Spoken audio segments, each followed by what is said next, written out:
Road closed. Do not enter. The sun was setting when Ellie noticed the detour sign.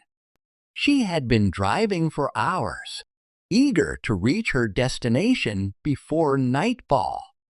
Her GPS had failed her twice already, and this was supposed to be a shortcut. But the bright orange road closed sign in the middle of the road made her stop. Ellie frowned. Great, she muttered, pulling over to check her map. It was an old paper map she kept for emergencies. After scanning it for a few minutes, she realized the detour would add nearly an hour to her trip. She was tired, hungry, and had no desire to waste more time. Looking around, she noticed another road branching off to the right. It wasn't on her map, but it looked like it headed in the same direction. There were no signs saying she couldn't use it. How bad could it be? She thought.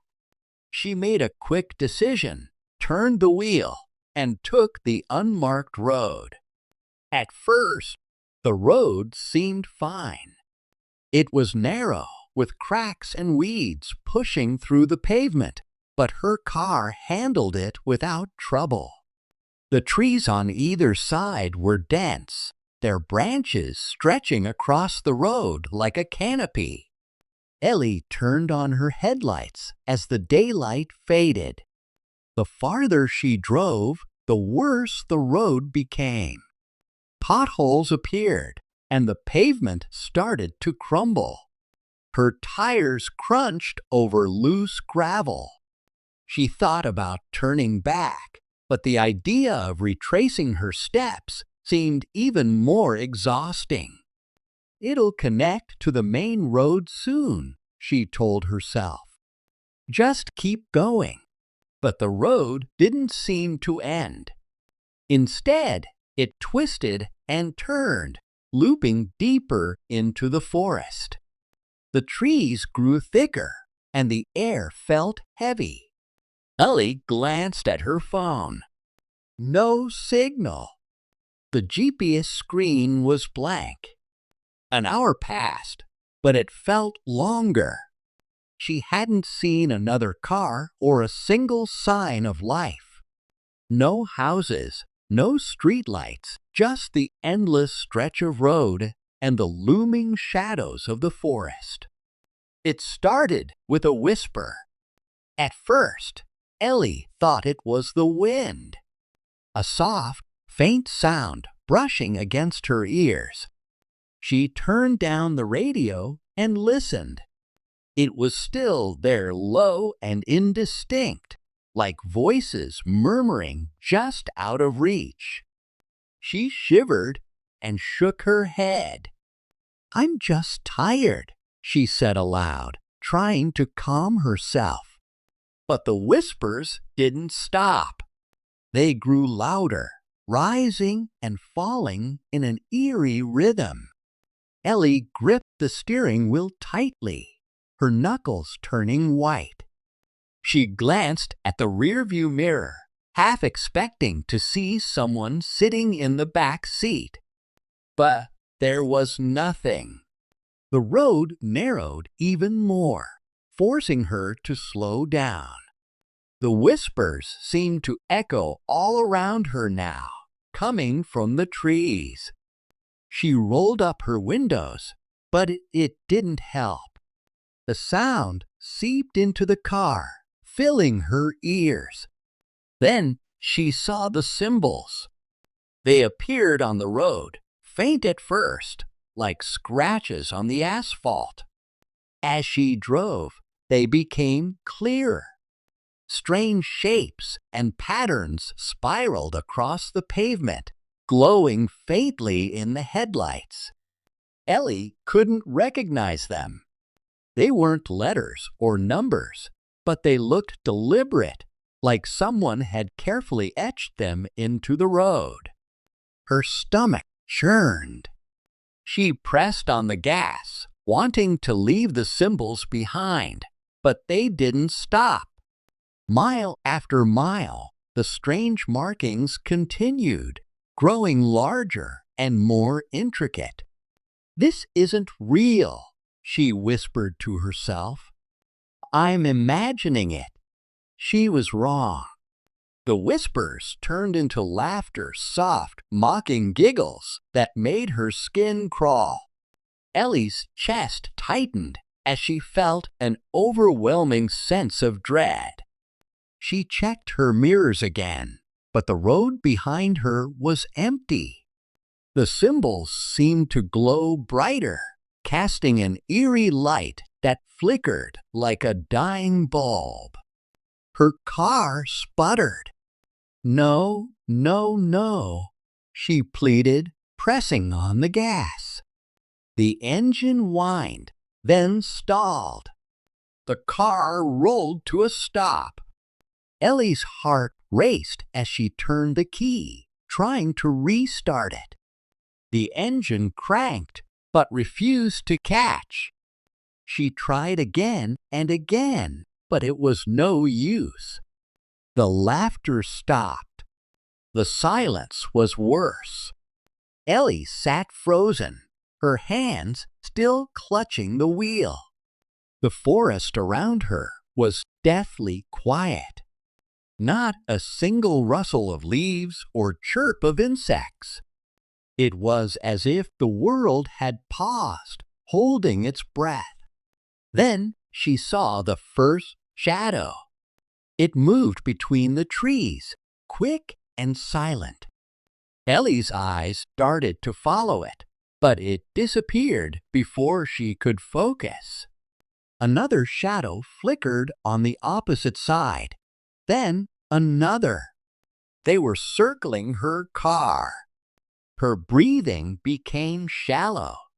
She locked the doors, though she wasn't sure what good it would do. Her phone was useless, still showing no signal. She was completely alone, or so she had thought. A tap on the window made her jump. She turned slowly, her heart pounding. There was nothing there, just her reflection staring back at her, wide-eyed and pale. The tapping came again, this time from the passenger side, then from the rear window. It was everywhere, all at once. Light taps, like fingernails drumming against the glass. Ellie screamed, grabbing her flashlight from the glove compartment. She shone it into the darkness, but the beam only reached a few feet before being swallowed by the shadows. The tapping stopped. The whispers returned. "Leave me alone," Ellie shouted, her voice cracking. She slammed her hands on the steering wheel, her frustration and fear boiling over. The whispers grew louder, almost deafening. It was as if they were inside her head, echoing in her skull. She couldn't take it anymore. Grabbing the flashlight, she pushed open the car door and stepped onto the road. The air was cold, much colder than it should have been. Her breath came out in visible puffs as she scanned her surroundings. The symbols on the road glowed brighter, casting an eerie light that illuminated the trees. Ellie followed their path, her flashlight trembling in her hand. The whispers seemed to guide her, pulling her forward. The road ended in a clearing. In the center stood a massive stone, covered in the same glowing symbols. The whispers became a chant, rhythmic and hypnotic. Ellie's legs felt heavy, but she couldn't stop moving. It was as if an invisible force was drawing her closer. She reached the stone and placed her hand on its surface. It was ice cold, sending a sharp jolt through her body. The symbols flared brightly, blinding her for a moment. When her vision cleared, she saw them. Figures stood around her, their faces hidden in the shadows. They were tall and thin, their limbs unnaturally long. Their eyes glowed faintly, reflecting the light of the symbols. Ellie tried to back away, but her feet wouldn't move. The chant grew louder, the words incomprehensible but terrifying. Ellie's vision blurred, and the world around her spun. She felt herself falling, the ground giving way beneath her. When Ellie woke up, she was back in her car. The engine was running, and the road ahead was clear. She looked around, but there was no sign of the glowing symbols or the figures. Her hands shook as she gripped the steering wheel and drove away as fast as she could. Hours later, she reached the main road. The morning sun was rising, casting a warm glow over the landscape. But Ellie didn't feel relief. The whispers were gone, but their echo lingered in her mind. She glanced in the rearview mirror one last time and froze. For just a moment, she thought she saw glowing eyes staring back at her. Then they were gone. Ellie never took a detour again. The radio's final broadcast. It was a cold, quiet evening as the group of friends drove down the empty highway. The sun had set hours ago, leaving the world bathed in darkness. The only sounds were the hum of the car engine and the occasional rustle of wind against the windows. Sam, the one behind the wheel, glanced at the fuel gauge. "We're getting low on gas. We need to find a station soon," he said, his voice tinged with worry. "Great," muttered Jess from the passenger seat. "Of course, we'd run low in the middle of nowhere." She reached out and turned on the radio, hoping for some music to lighten the mood. Static crackled through the speakers. Jess twisted the dial, searching for a station. Just as she was about to give up, a voice came through, clear and calm. "Good evening, travelers," the DJ said. "Welcome to the final broadcast. If you're hearing this, you might want to pay attention. There's danger ahead." The group froze. In the back seat, Chris and Mia exchanged uneasy glances. "Is this some kind of prank?" Chris asked. "Sounds like a weird radio show," Mia replied, but her voice wavered. Jess turned the volume up. The DJ continued, "The road you're on is no ordinary highway. It's a place where things can change in an instant. You might see things that aren't there, or worse, things that are. Whatever happens, don't stop driving.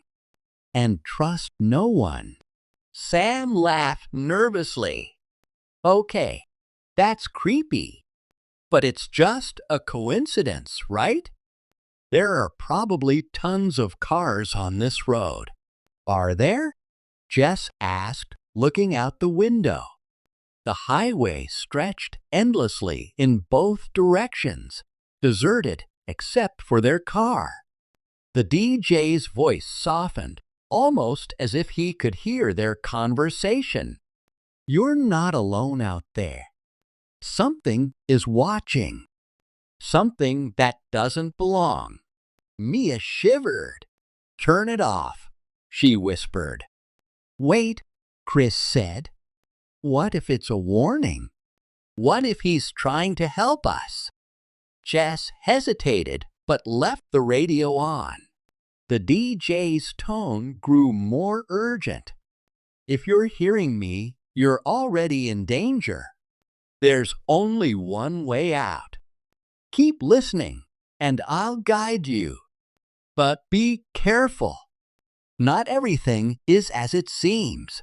Sam tightened his grip on the steering wheel. This is ridiculous.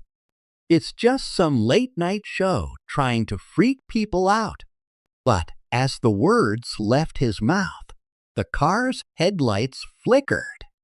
For a brief moment, the world outside disappeared into darkness. When the lights came back on, the road looked different. The smooth asphalt was now cracked and uneven, surrounded by gnarled trees that seemed to lean closer with every passing second. What just happened? Mia gasped. Sam slowed the car. I don't know. Maybe we took a wrong turn?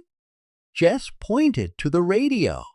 The DJ's voice was still there, calm but insistent. Whatever you do, don't stop. Keep moving, no matter what you see. Chris leaned forward. This has to be a joke. How can he know what's happening to us? Before anyone could answer, a shadow darted across the road ahead. It was quick, almost too fast to see, but it left an eerie impression, a tall, hunched figure with glowing eyes. Sam swerved, narrowly avoiding it. What the hell was that? He yelled. Just keep driving, Jess shouted. The DJ's voice returned, now filled with urgency. You've seen it, haven't you? The Watcher. It knows you're here. It'll try to trick you, make you stop. But if you stop, you won't make it out. Mia was on the verge of tears. This can't be real. It's just a bad dream. Chris reached out to comfort her. We'll be fine. We just need to stay calm and stick together. As they drove on, the shadows grew thicker, almost alive. The trees seemed to shift and twist, their branches forming claw-like shapes.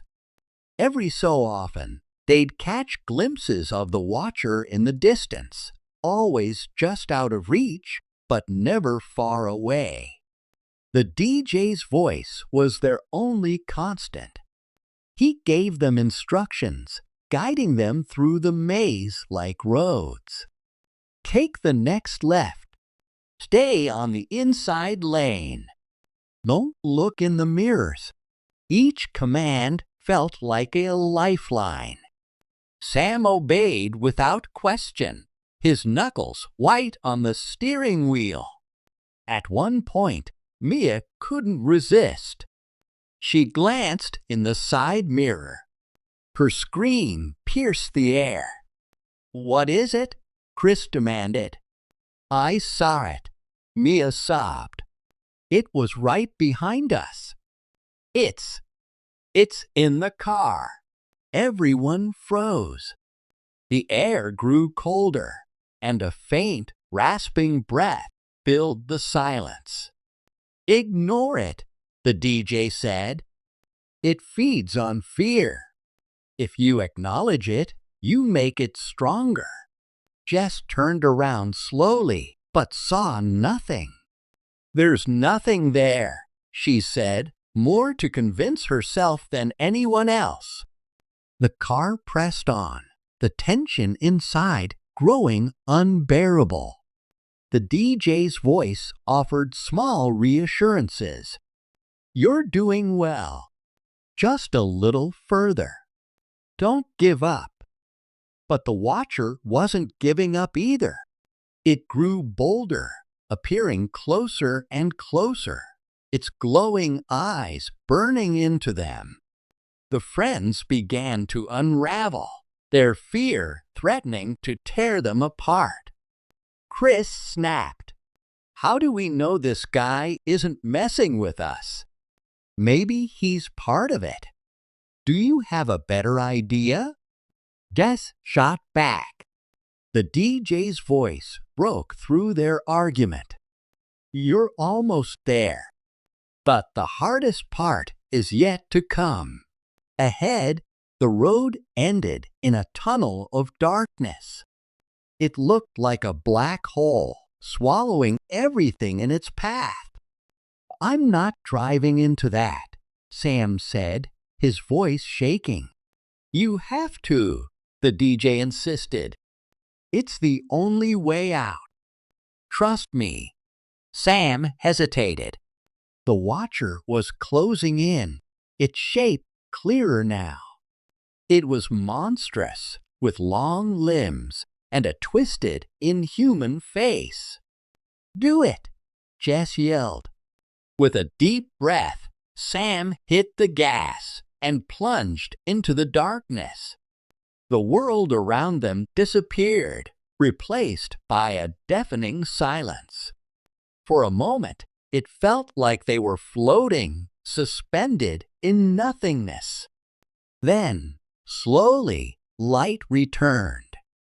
The car emerged on a new road, smooth and well lit, with no sign of the watcher or the twisted forest. The DJ's voice returned one last time. You made it. You're safe now.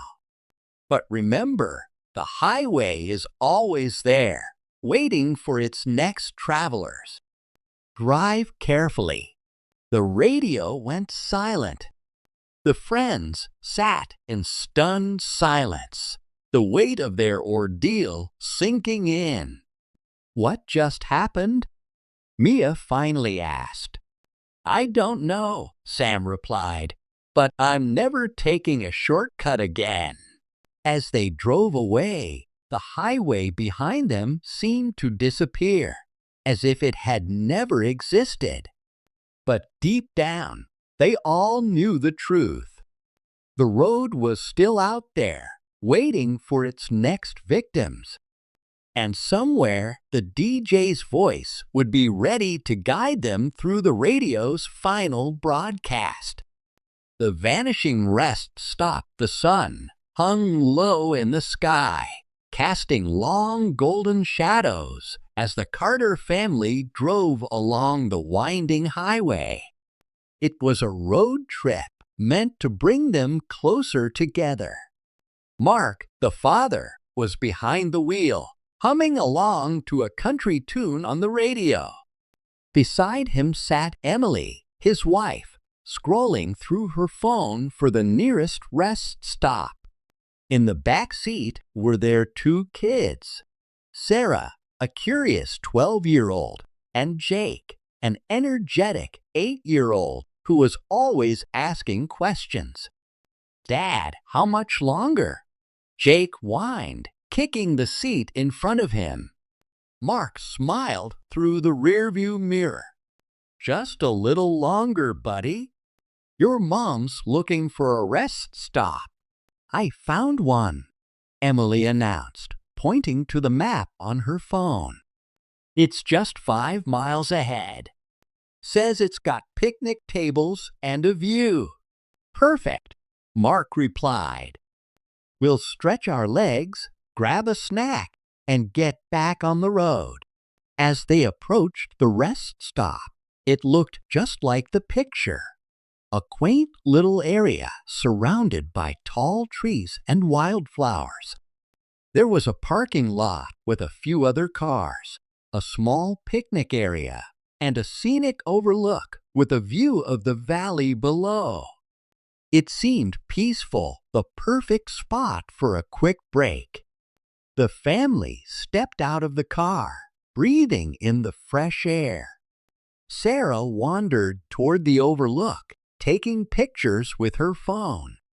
Jake darted off to explore the edge of the woods, pretending he was a fearless adventurer.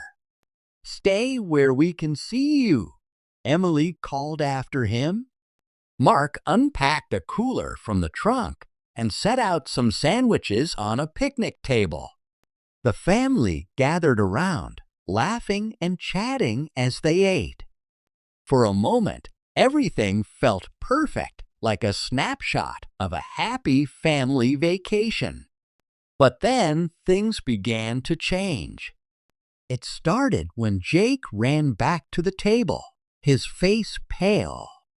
"Mom, Dad, there's something weird over there," he said, pointing to the woods. "The trees. They're moving." Mark chuckled. "It's probably just the wind, buddy." "No," Jake insisted. "They're not moving like that. They're shifting." Emily gave Mark a look. "I'll check it out," she said, standing up and heading toward the edge of the woods. Sarah followed, curious.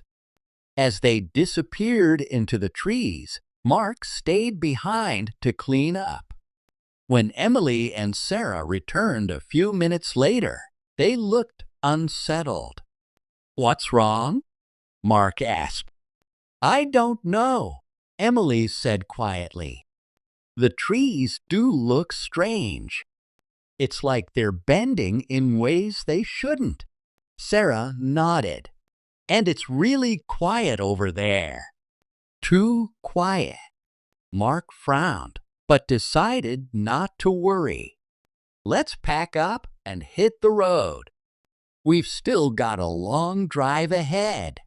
The family piled back into the car. Mark started the engine and pulled out of the parking lot. But as they drove forward, something was wrong. The road they had arrived on was gone. Instead of the highway, there was only an endless stretch of forest. "Where's the road?" Emily asked, panic rising in her voice. I don't know," Mark stammered. He turned the car around, but the parking lot had vanished too. It was as if the rest stop was floating in an endless sea of trees. "What's happening?" Sarah whispered, clutching her phone. She tried to call for help, but there was no signal. Jake started crying. "I want to go home." Emily hugged him tightly. "It's going to be okay," she said, though her voice shook. Mark gripped the steering wheel. "We'll figure this out. Everyone stay calm." He drove slowly, hoping to find a way out, but the forest seemed to stretch forever. The trees grew denser, their twisted branches forming eerie shapes. The golden sunlight had faded, replaced by a strange, dim glow that seemed to come from nowhere. Hours passed, or at least it felt that way. The family grew more anxious with every mile. The car's clock had stopped, and Sarah's phone battery drained rapidly, even though she hadn't been using it much. "Let's stop and figure out what to do," Emily suggested. Mark pulled over to the side of the path, if it could even be called a path anymore. The family stepped out of the car, their unease growing. The air felt heavy, and the silence was deafening. "Look!"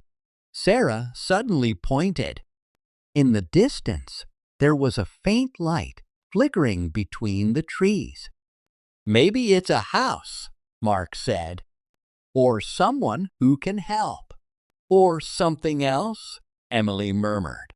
But they didn't have many options. Holding hands, the family walked toward the light. As they got closer, they saw it was coming from an old, dilapidated building. It looked like a small lodge with peeling paint and boarded-up windows. A sign above the door read, "Welcome Center," though the letters were faded and cracked. "This place gives me the creeps," Jake said, clinging to his mother. "We don't have a choice," Mark replied. He pushed open the door, and the family stepped inside. The air was stale and musty. Dust covered the furniture, and cobwebs hung from the ceiling. In the center of the room was a desk with an old guest book and a map. Mark picked up the map and frowned. "It's just the rest stop," he said. "But the roads, they're all different." Emily glanced over his shoulder. "What does that mean?" "It means we're not where we think we are," Sarah said softly. She pointed to a corner of the map where the words "boundary zone" were written in red. Suddenly, a noise echoed through the building. It sounded like footsteps, but they were slow and heavy, as if someone or something was dragging their feet. "We need to leave," Emily whispered, her voice trembling. Before they could move, the footsteps grew louder. From the shadows emerged a figure. It was tall and shrouded in darkness, its face hidden. Its presence filled the room with a chilling sense of dread. "Run!" Mark shouted. The family bolted out of the building, back into the forest. They didn't stop until they reached the car. Mark fumbled with the keys, his hands shaking, and started the engine. "What was that?" Sarah cried. "I don't know," Mark said, flooring the gas pedal. "But we're not sticking around to find out." The car sped through the forest, the twisted trees blurring past. But no matter how far they drove, the forest didn't end. The family began to lose hope. "Wait," Emily said suddenly. "What if the map is the key? What do you mean?" Mark asked. "The red words, boundary zone. Maybe that's where we need to go." Mark hesitated, then nodded. "It's worth a try." Sarah pulled out the map, using the faint glow of the car's overhead light to read it. "Turn left up ahead," she directed. Mark followed her instructions, navigating the car through the labyrinth of trees. The air grew colder, and the eerie glow around them intensified. Finally, they reached a clearing. In the center was a large, glowing archway made of stone, covered in strange symbols. "What is that?" Jake asked, his voice trembling. "I don't know," Emily admitted. "But it's our only way out." The family got out of the car and approached the archway. As they stepped closer, the symbols began to glow brighter. The air around them hummed with energy. "Everyone hold hands," Mark said. Together, they stepped through the archway. For a moment, everything went black. Then they were back on the highway, their car parked at the side of the road. The sun was shining, and the forest looked normal again. "Are we back?" Sarah asked, looking around. Mark checked his watch. "It's the same time we stopped at the rest area." It's like it never happened. Emily hugged her kids tightly. "Let's not stop again until we get to the hotel." As they drove away, no one noticed the small, faded sign on the side of the road that read, "Rest stop ahead, exit 22." But Sarah glanced out the back window, her eyes lingering on the trees. For just a second, she thought she saw a shadowy figure standing at the edge of the forest, watching them leave. Then it was gone, The family never spoke of the rest stop again, but they never forgot the feeling of being trapped in that strange, otherworldly place. And they always avoided exit 22, just in case. Gas station in the middle of nowhere, a late-night drive. It was well past midnight when Mike and Sarah found themselves driving down a desolate road. They had just spent the weekend camping in the mountains, and the long drive home felt endless. The road stretched out like a black ribbon under the moonlight, with no signs of civilization in sight. The gas gauge had been slowly creeping toward empty, and when the warning light finally blinked on, Mike muttered under his breath. "We need to find a gas station soon," he said, glancing at Sarah. Sarah, scrolling through her phone for a signal, shook her head. "There's nothing out here. No service either." As if on cue, a flickering neon sign appeared in the distance. It read Gas and Go, but some of the letters were missing. The station looked old and neglected, but it was their only option. Mike turned the car toward it, the tires crunching over the gravel driveway. The attendant at the gas station was eerily quiet. A single pump stood under a cracked overhang, and the windows of the station's shop were covered in grime. As Mike stepped out of the car, he noticed how still the air was, not a single sound of crickets or rustling leaves. He felt a chill run down his spine. "Let's make this quick," Sarah said, staying in the car. She had a bad feeling about the place. Inside the station, the attendant was an older man with a weathered face and a wide, unsettling grin. He wore a faded uniform and a name tag that read Earl. He stood behind the counter, watching Mike as he approached.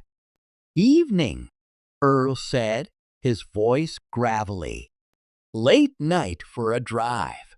Mike nodded. "Yeah, just need to fill up."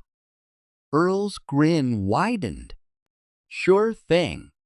Pump's out there. But you might want to check your oil while you're at it.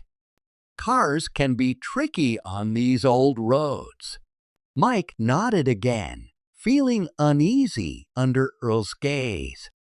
He paid for the gas and headed back outside. The first sign of trouble as Mike pumped the gas, Sarah tapped on the car window. "Something's off about this place," she said. "We should leave as soon as possible." "I know," Mike replied. "Just a few more minutes." When the tank was full, Mike got back in the car and turned the key. The engine sputtered, but didn't start.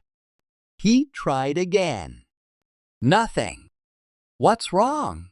Sarah asked, her voice rising with panic. "I don't know," Mike said, frustration creeping into his tone. "It was working fine before." Earl stepped out of the station, wiping his hands on a rag. "Car trouble?" he called out. "I've got some tools inside if you want to take a look." Mike hesitated. Something about Earl's tone didn't sit right. But they were stranded, and he didn't see another option. The trap Earl led Mike into the back of the station, where tools were scattered on a rusty workbench. The walls were lined with old, dusty shelves, filled with car parts and random items. The dim light flickered, casting eerie shadows. "You can borrow whatever you need," Earl said. "Take your time." Mike grabbed a wrench and some tools, then headed back to the car.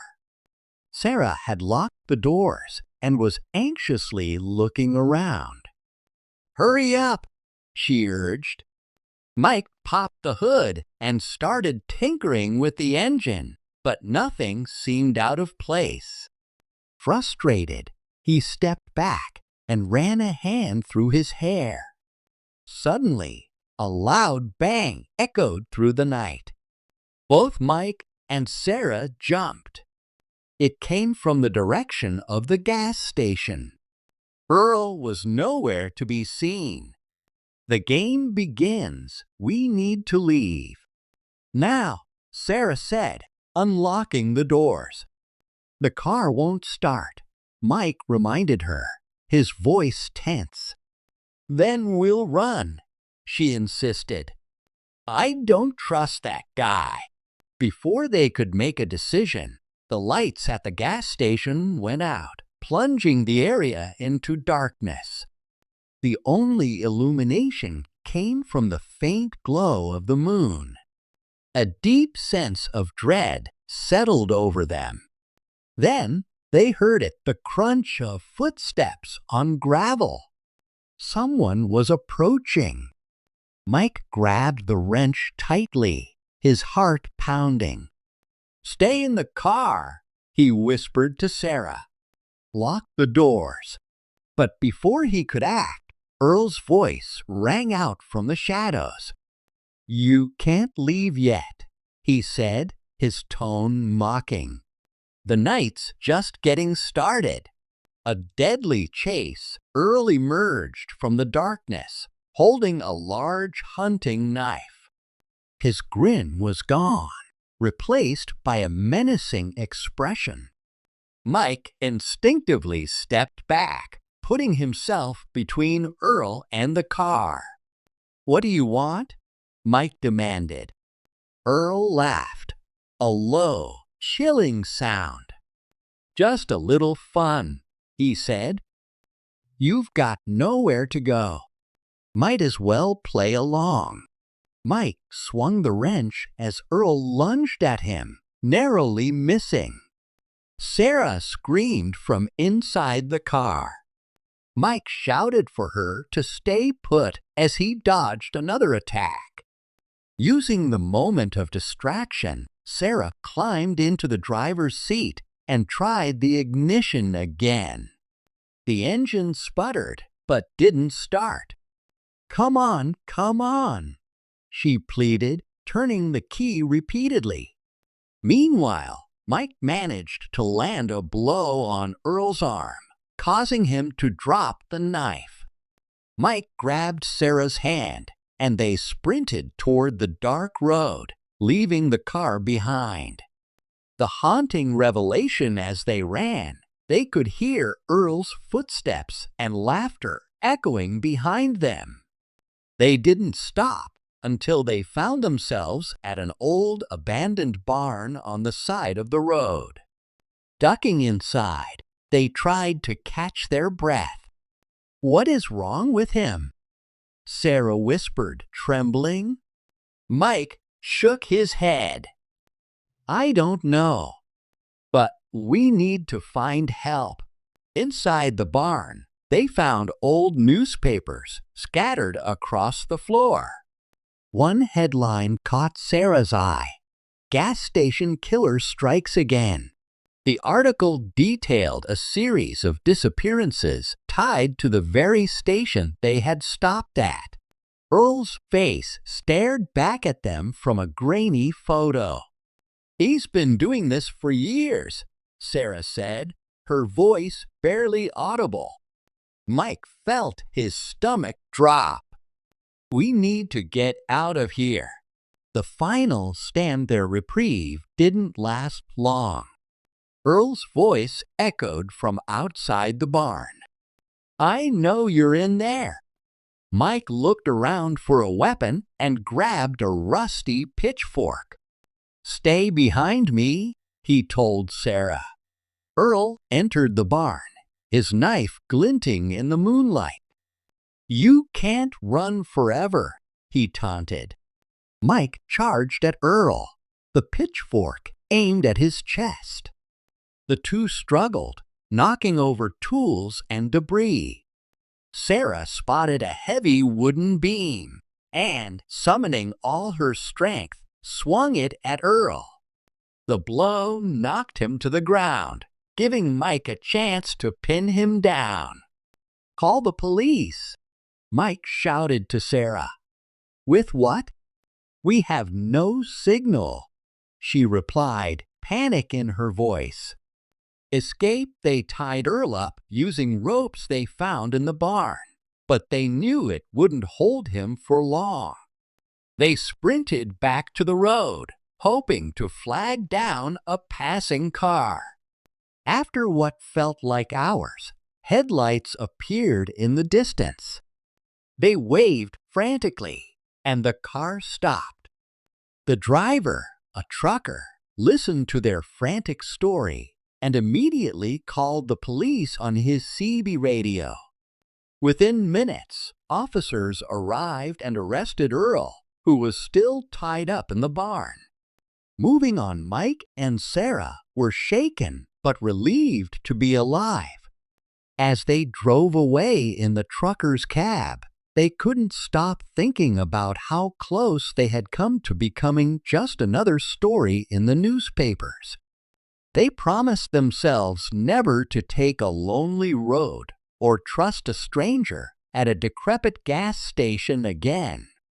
The memory of that night would haunt them forever, but they had survived, and that was all that mattered. The hitchhiker who never left. It was a warm summer evening when a group of 5 friends decided to go on a road trip. Alex, Mia, Jason, Lily, and Ryan had been planning this trip for months.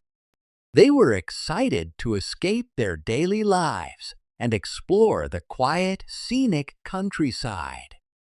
The road stretched endlessly ahead of them, winding through hills and forests, with the golden sunset casting long shadows across the land. The mood in the van was cheerful. They laughed, sang along to their favorite songs, and shared snacks as the miles rolled by. Everything seemed perfect. But as night fell, the empty roads began to feel more isolated.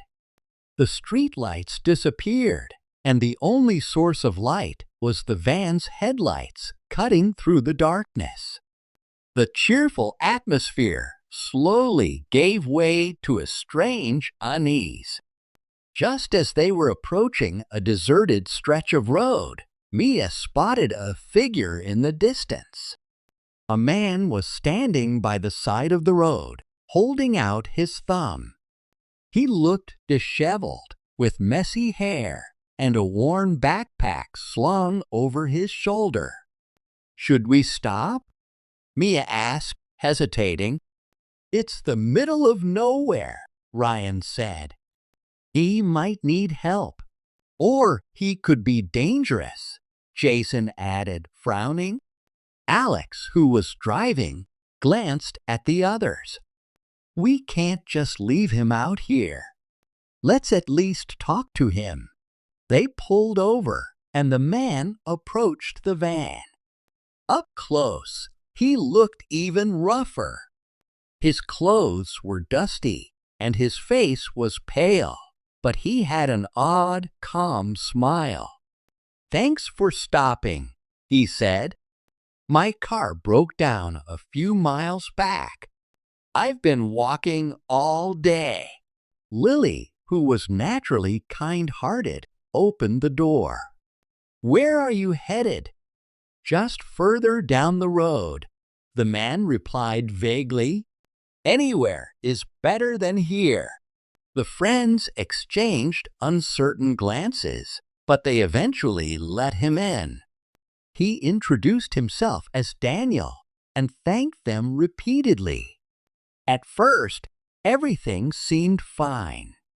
Daniel was polite and soft-spoken, though he didn't talk much about himself.